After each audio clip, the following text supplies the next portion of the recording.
Olá, turminha, muito bom estar aqui novamente com vocês para darmos início hoje através do nosso guia de estudos, disciplina de História oitavo ano, tema 7, capítulo 3, segundo reinado, quarta avaliação, tá?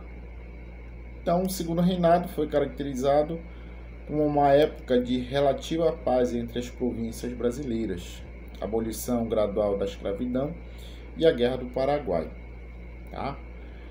E encerra-se com o golpe da República em 15 de novembro de 1889. Então, só para a gente entender, o segundo reinado é quando Dom Pedro II assume o Império Brasileiro, tá?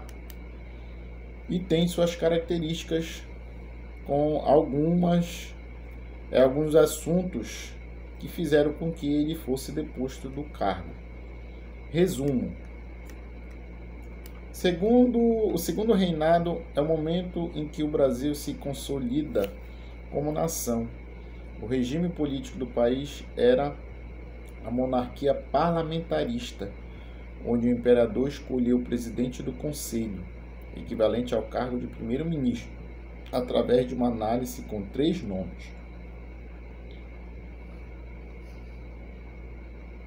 No plano econômico, o café adquiria importância fundamental, sendo o produto mais exportado pelo Brasil, chegando às primeiras ferrovias e barcos a vapor com o objetivo de melhorar a circulação do chamado ouro negro. Então, o café, ele que impulsiona a economia brasileira nesse período, né?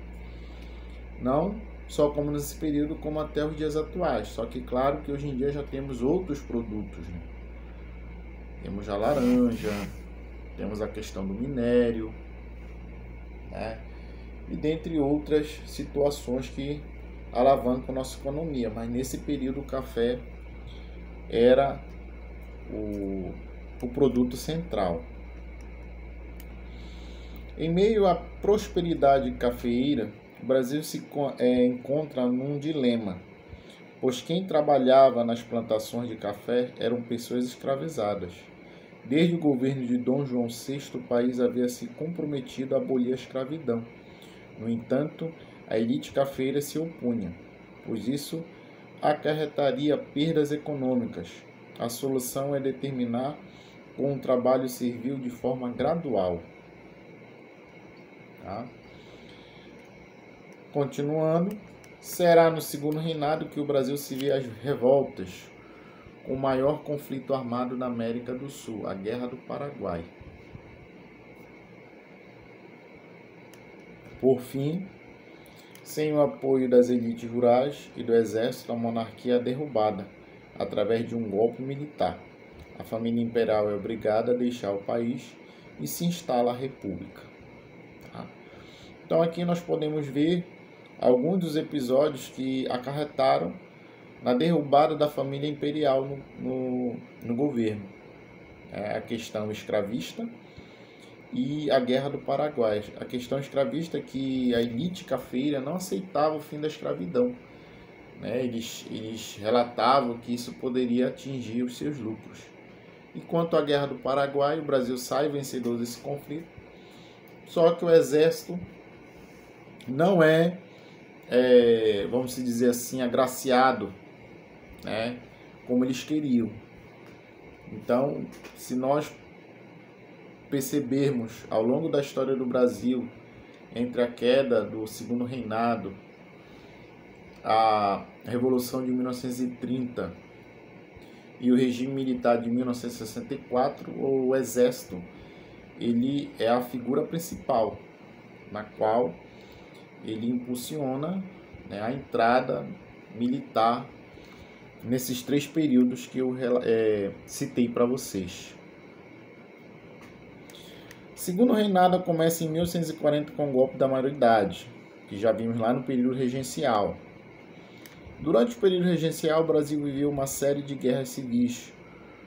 Com isso, o Partido Liberal propõe antecipação da maioridade do herdeiro do trono, Dom Pedro.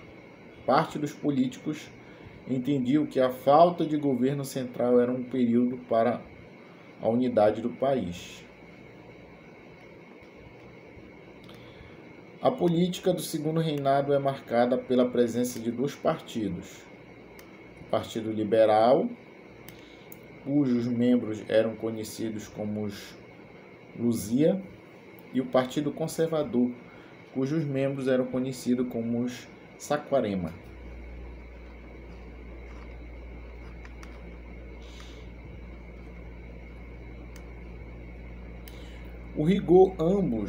A rigor, ambos os partidos defendiam as ideias da elite, como a manutenção da escravidão.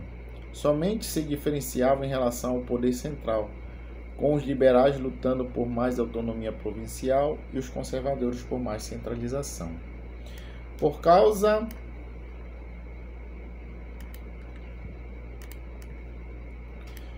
da abdicação de seu pai, Dom Pedro II sentiu a necessidade de mudar forma de governo. Por isso, em 1847, implanta o parlamentarismo no Brasil.